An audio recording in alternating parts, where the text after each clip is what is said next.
here on YouTube.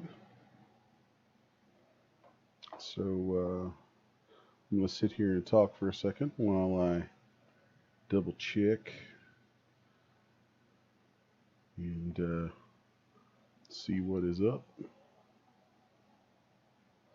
Okay, cool. It says we're live right now, so I'm just going to pop over here, grab a link to that, toss it in the appropriate place.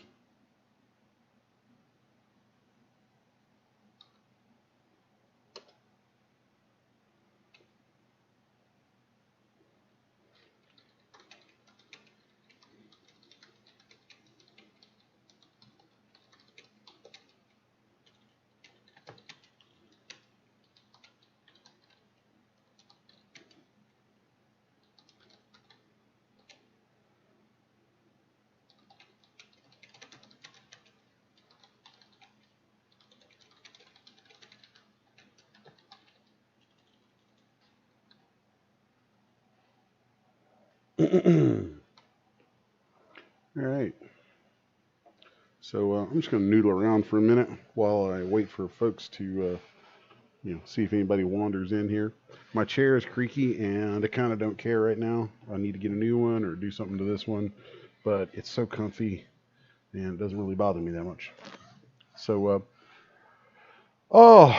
yeah.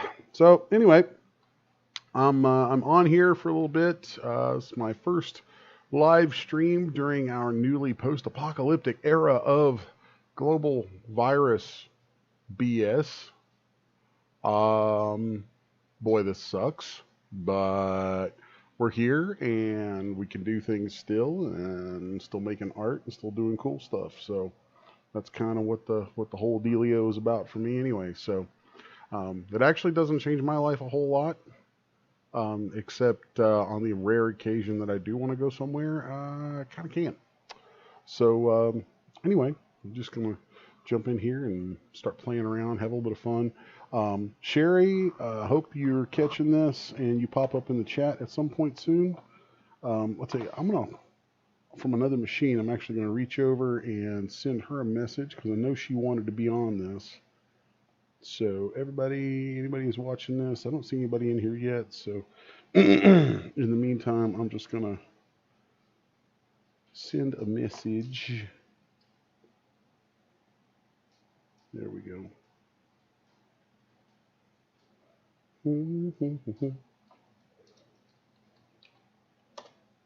So, alrighty.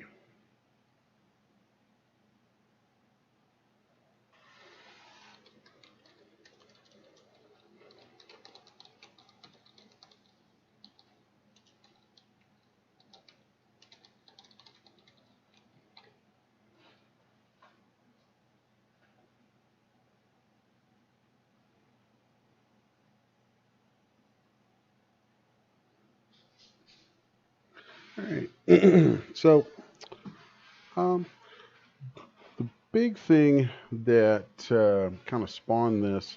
Tell you what, I'm actually going to pop over somewhere else for a minute while I wait and see if she can make it, because this was specifically for my friend Sherry Bell. So I'll just go ahead because I can't be on here too god awful long, but I'm going to go ahead and hop on and kind of get into the stuff that I know she had some questions with. So there was a thread on Facebook. They were talking about depth of field, and I know there were a number of questions about it, and I don't know if I do it the right way or the wrong way. I don't really tend to think in those terms anyway. This is just how I deal with depth of field. So really love to see somebody pop on there so they could let me know if my audio is coming through okay, because where I'm checking it out from another machine, I don't have audio coming out there. Like the machine just doesn't, I just don't have a way to listen to it. So hopefully there's audio on this and I'm not wasting my time. So, but I'm going to go ahead and do this. So at least visually, if this ends up not having any audio, at least it'll be recorded and she can check it out. Anybody else can check it out. And maybe I'll go back and redo it later if there's a problem. So I'm going to start off with just putting together a quick scene using an environment kit, a little mini environment kit that I recently put together. And let's go ahead and just, there's a couple of different load alls for this. So as it is springtime, let's just do the springtime load all. It's going to load in a bunch of stuff, a bunch of plants and things here. So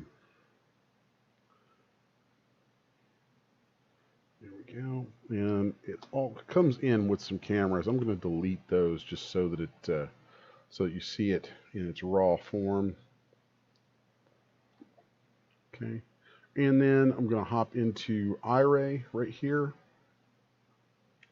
And I need a backdrop for this, which I have a number of them saved that I use all the time. So let's go to my render presets where I keep this stuff tucked in here. And where I use the algorithmic programs, Substance Painter and Substance Designer, I have a number of those programs come with some nice HDRs in them, and I've made HDR setups for DAZ Studio that reference those. So if any of you folks who might see this are Substance users, some of these may look familiar. So let's go, let's see, Autumn Forest. No, let's do, I don't know. Okay, let's just do that one. Yeah, it throws an error. There it goes. And then I'm going to need to make some tweaks to that. So let's, I don't want to turn the ground off. I have it set to manual origin. So I'm just going to crank the origin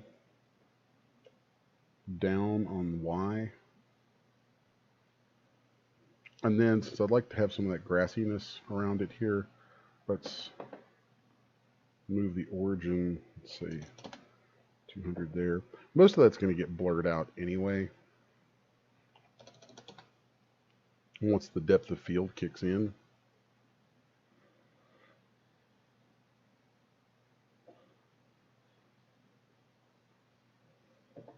Okay. But the HDRI does give us some good lighting. I think I'm going to change that though. I don't really like the way that one's looking. Let's see what this one is. Well, that's interesting. I don't know. I'm going to click through a couple other ones here. Let's see what I got on this one. Oh, that's a good one.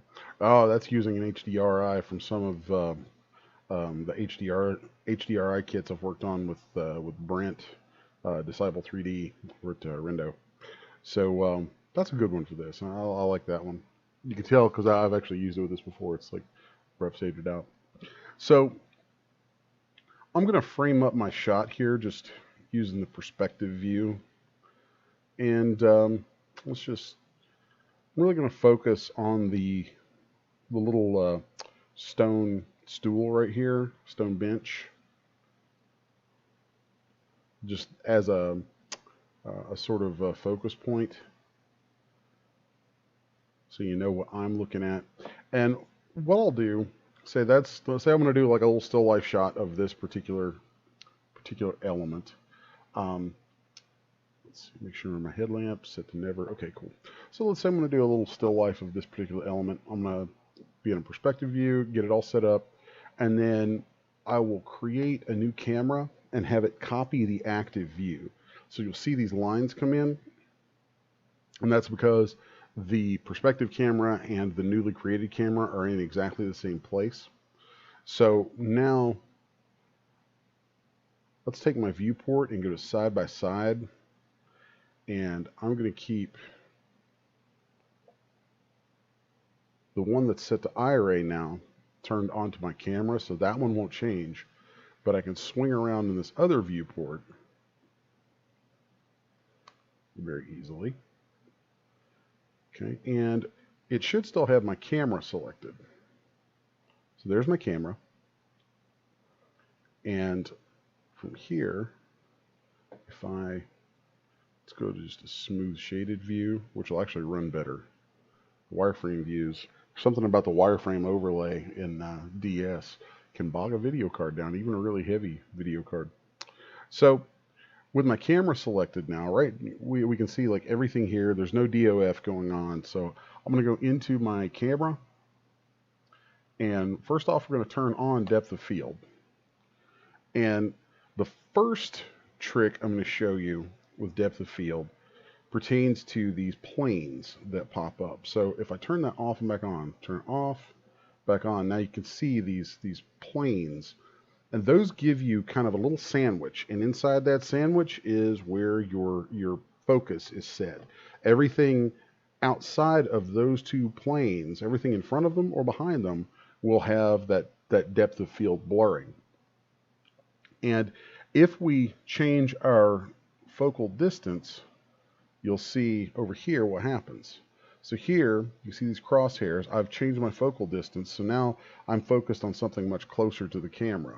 That's where the camera's focal point is set. And here you can see I'm moving that in closer into these plants. So now the plants that fall within those planes become very sharp. If I move a little further, you'll see more of that. And then if I want a smaller area or larger area for my depth of field, a larger or smaller focus area, then that's where the f-stop comes in, which if you've done any photography or played around with that, or just read up on it a little bit, you can find out about f-stops and what they do. It has to do with the amount of light that gets into the camera. So for the sake of simplicity and simple explanation here, though, we crank that up and down, and basically what that gives us is a smaller or larger area of maximum clarity. So playing around between these settings, just the focal distance and the f-stop, are a great fast way. And really it's the method that I use probably 60% of the time when I'm doing renders to get nice, clear depth of field very quickly. If we play around with things like frame width and focal length, you get into more of the photographic aspect of things. So like here, I'm going to a shallower focal length, and then that's going to give me this larger plane back over here. But I still, even if I change that stuff, I still end up using the same two settings right here, same two parameters to really tweak my settings. Okay, so there you can see the effects of that. Now there's another, there's a set of visualization tools in here that I haven't touched on yet that are really, really handy, where if we go to the display settings on a camera, and you'll find in there, you'll find where it says, let's see, scene view, and inside the scene view, you'll see where there it says DOF plane visibility. Okay. And let's see, depth of field. Where was that? Okay, I'm going to set my FOV opacity all the way up. Where did that go? Oh, here it is. It's under camera view, depth of field. And let's turn on the DOF plane visibility. And you're going to see a white plane cut through our rendered image over here. And then if I set my DOF overlay opacity, sorry, I was a little confused on that previous thing there. If I set my DOF overlay opacity, there you see basically a white wall where the near plane, that's this plane here that's closest to the camera, you see a white wall of sorts representing the boundary of your focus area closest to the camera. If I turn that off, of course it goes away. And then where it says far DOF plane visibility, that's the same thing, but it's for the far plane. So there you can see a white plane in the shot that corresponds to this, the far plane, the other side of the sandwich there, so to speak. So we can turn that opacity up and down, and you'll see it reflected in the viewport over there. I like using these from time to time to sort of fine tune my my depth of field. Um, Also, a neat little trick you can do with DAZ Studio, if I hold the control key down, say here in my parameters, I'm on depth of field. If I hold the control key down and I also click on camera, it will add all of those in. So then I have all the tools I need right there to work with it. So from here, if I change my focal distance, if you watch in this viewport with Iray turned on, if I change my focal distance, then you'll see that white plane moves into the distance. So if I wanted to bring the entire bench into full focus, then I can move that plane in that way, and you'll get a visual representation both there and over in this perspective viewport where you can see the wires. So then if I come back and turn my far plane visibility on, let's just increase my f-stop, and now I can see that I've squeezed that so that I have my bench well within the sandwich right here. Here I can see my near plane, and then there should be my far plane. So if I turn those off, there we are. You have that little bit of blurring into the foreground and blurring in the background, and then you have that nice clear area in the middle for depth of field. So, hey, Sherry's on. She says she didn't get blur anywhere and her plane shows up as red. I'm reading that from the chat. Okay. So, well, your plane could show up as red if it's been changed, then it might default to that. I can't remember if I actually changed mine at some point. So that might not be a you thing. That might just be how it is. So I don't recall. I have a system I use where I copy my settings every time I do a new install of DAZ Studio, and honestly, there are things that I have in the program that I set up years ago now that I have forgotten about because I just copy the settings over every time. But as far as not having any blur or any perceptible blur, if you have your depth of field turned on, there should be some there. But if you have a really large f-stop, then it'll be almost identical to if you had no depth of field, because the area for the camera to get light from and retrieve pixels from and all that is so large that it's as if it were turned off. So DOF in here is something that I tend to keep it cranked down pretty tight so that I really show the effect. And I try to only really use it for making sure that I'm highlighting something in a shot. It's a very photographic thing to do, and I try to use it the way you would in photography. The other thing that you can do that has really nothing to do with Iray per se, well, it kind of does, has nothing to do with Iray in the viewport or your camera. That is setting up render passes. And wow, render passes are powerful, but they're also a little tough to get into. It's a bigger subject than I really want to get into right now because it's like 10 o'clock and I kind of want to chill for a little bit. But if you go into canvases here in the advanced tab, I think it's in the advanced tab. Yeah, advanced tab. You turn on canvases and we hit the plus sign. So there I've got a beauty pass. Beauty is the default. But once you have a pass in here, then you can go in and tell it what type of pass to be. So let's say we have a beauty pass, and then we're going to do another one, and we'll say that one's going to be a depth pass. There we go. And these have to be saved as TIFFs. So in our render settings, I'm going to change this to a TIFF. And then I'm going to set my image name. I'm just going to call this stream sample, and I'm going to set an image path to spit that out to. So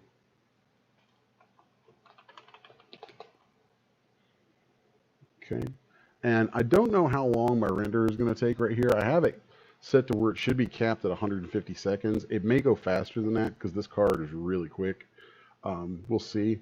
I am going to crank my size down. I tend to render, for most of my product promos, they end up having to be 1000 by 1300, and I always render at twice the size so that I can scale it down. It tightens nicely. So I'm going to bring that down to the standard size of just 1000 by 13 for me. And then let's hit render and see what that does. Oh wait, my bad. Yes, I want to cancel that render. Close that. I want to make sure that I set that to direct to file. Okay, so now that should chug through, and I'm going to cancel that one more time and make sure.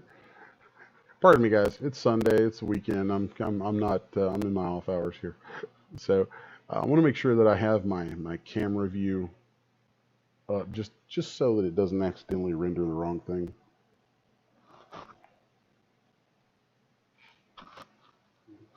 Okay.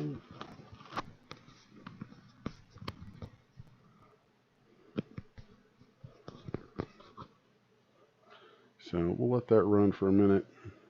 Hopefully it won't take too long. I don't like the idea of just sitting here letting that chug. So in the meantime, hi Sherry, how you doing? So if anyone's watching while this thing just kind of meanders its way through this, you know, hope you guys are all taking care, you know, doing the whole irritating distancing thing from folks and all that, like woohoo, you know, but you know, just keep your heads up, you know, try to stay busy, take care of people, do all that groovy stuff, you know. Hey, while you're at it, read some comics, man. Read some comics. I know a really good comic called Apocalypse Girl. The guy who makes it is nuts, but it's a really good book. Got a really good review on YouTube today too. I wonder whose book that could be. Oh my God! Sherry says she has a 2-year-old now. That's awesome. I love babies. Babies are awesome. Oh man, this render is taking longer than I want. It's probably because I'm streaming and it's smacking the snot out of my video card. I'm gonna hit cancel and see if it'll still save the file. Let's see. Let's just take a looky look. See if it actually saved my file. It might not. Oh, looks like it did. Cool. Maybe, yes. Awesome. Yeah, sometimes you get a good render, but it just wants to keep processing, and you can cancel it and still keep your render. So I'm going to open this up, the EXR file here in Photoshop.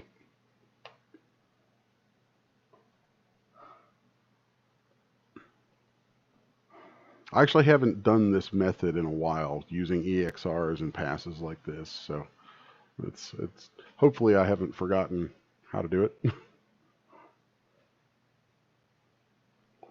So let's give Photoshop a minute to open up. When I open an EXR alpha channel as transparency or as alpha channel, I want it as an alpha channel. And it's probably going to come in looking funky. So what I'm going to need to do is I'm going to convert this down to 16-bit. And when I do that, it's going to bring up HDR toning. And I'm literally just going to let that go with its default because that looks exactly right for the render, which is pretty gosh darn groovy. Now I'm going to open my depth channel and let's do the same to it. Convert that down to 16-bit, and here you see, oh, that's nice. Wow, that did a really good job. This is actually the first time I've tested doing render passes with my new machine, so I'm kind of excited. This is pretty cool. So then I'm going to copy all of that, or even instead of copying, I can just right-click the right click, duplicate layer, and I'm just going to toss that onto this other one here, okay? Which I still need to copy and paste it, but I'm going to select all, Control C, hide that, then go to my channels, and I'm going to do a new channel and paste. So now we have an alpha channel there. And if I want, and of course I rendered this with depth of field on, so it already has depth of field in it. But if I want to play with that, say I didn't render with depth of field, or I want to do some depth of field based effects, let's just duplicate this layer. And let's start off with just a normal depth of field effect. Let's go into filter, and then blur, and which one was it? I think it was lens blur. Yeah, and then depth map, I'm going to go to alpha 1, and then when I set my focal point, I'm going to set it to right here, just by clicking, and that's exactly where it was, where I wanted to set it in my scene. And so now if I really wanted to increase or decrease that depth of field, we can really kind of play with that effect right here. And we can add noise to it. Some of this may or may not show up all that well on YouTube. I don't know. So there it's adding that that noise, that aberration in the back, which I really don't care that much for. So, but there you can see, I'm going to crank that radius all the way up. So then when I set my focal point, what this is doing, when I click set focal point and then click in the image, it's looking at the gray tones in that alpha channel and taking whatever gray value I click on and setting that value as the focal point. And then all the others are going to taper out. So like if I click right here, now you see this became as clear as it could because it was rendered with depth of field. But if I click on the bench, you see how that tightens up, or up there, or way back here. That's a good example. If I click way off into the distance, then you see how that works. So let's just click there, hit OK.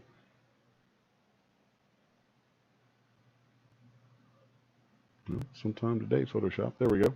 So while I'm in here, I'll show you a couple other little tricks that I like. They're nice little post effect artsy sorts of things you can do with a depth channel like that.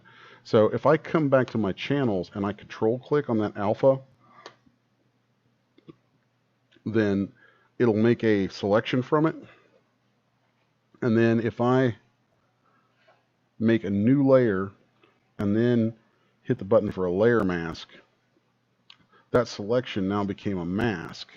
So then if I come back to the regular side of that layer and I paint, you'll see I'm painting with that depth as a mask.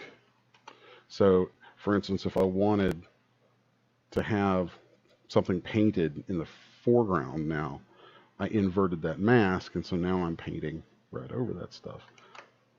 So if I make let's go in and grab my brushes. Let's grab something. See if I have something that's a little more like cloudy, something, you know, like I wanted to add some fog in here, because that's something I always kind of dig doing that. Let's see.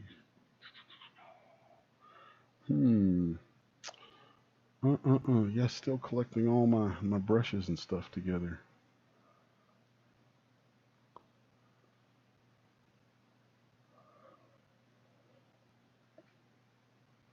No, don't want that one. Let's go. Oh, something's acting funky. There we go.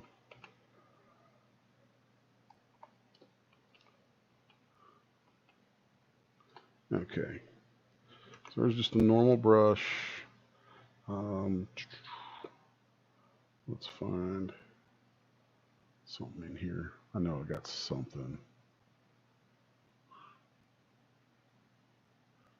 I do wish Photoshop, I wish they would kind of make some improvements to the way that brushes and things get cataloged. Like I'd love to be able to do searches for brushes. That would be really sweet. So let's turn that stuff up and that down, that down. There's that. I'm just kind of tweaking on this brush real quick just so I can show you guys some stuff. It's a little bit silly, but why not? So then let's go in here. Let's raise the spacing a bit. And then let's go into shape dynamics. Give it some angle jitter. That'll be good enough for now. Yeah. Okay, cool. That's good enough.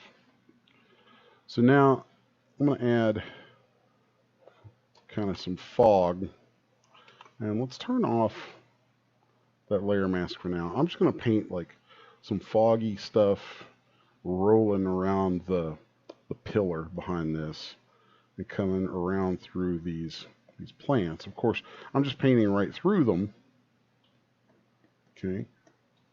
Now I'm going to turn this back on and let's invert that. So now just by inverting that mask, you can see what that does. How it switches where what you've painted becomes visible. Then if I click on my mask there and I hit, I think Control L, yeah, Control L brings it up. I call it squeezing. Say I'm going to squeeze the mask. And what that does is it clamps the grayscale. Like right now, its gray threshold is like this, and this is where the bulk of its contrast is. We're going to squeeze this together like so. And there you can see how you can use that to then kind of push and pull things. Feels like it's pushing and pulling things in and out of the depths. So then let's give that a little bit of a blur so that it loses some of that noise. Let's do a Gaussian blur on there very lightly. Like that. And maybe I'll tighten that one more time.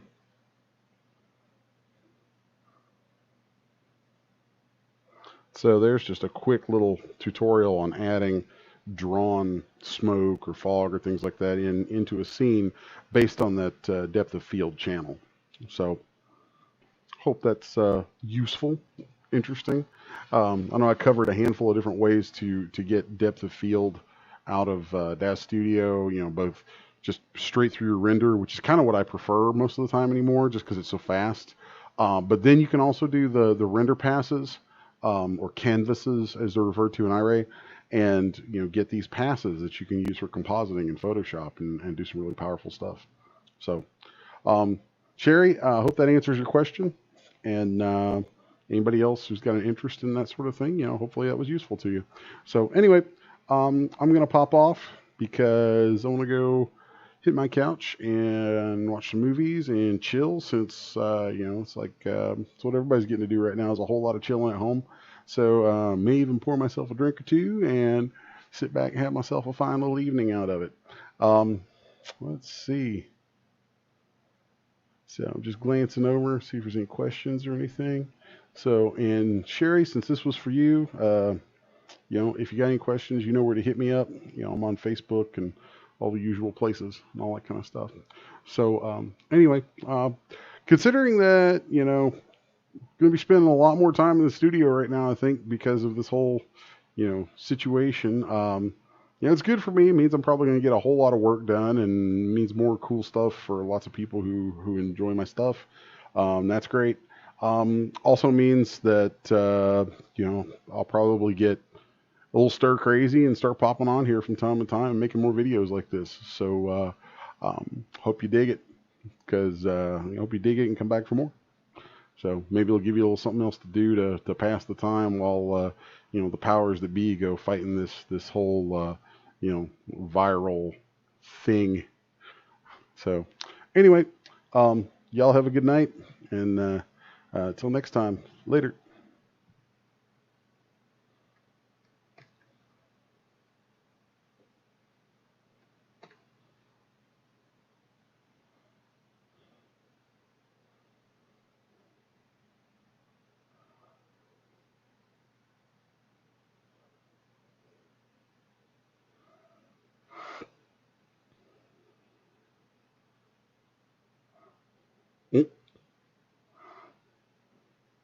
thought I was out of here. New machine, still getting used to the keyboard shortcuts and everything.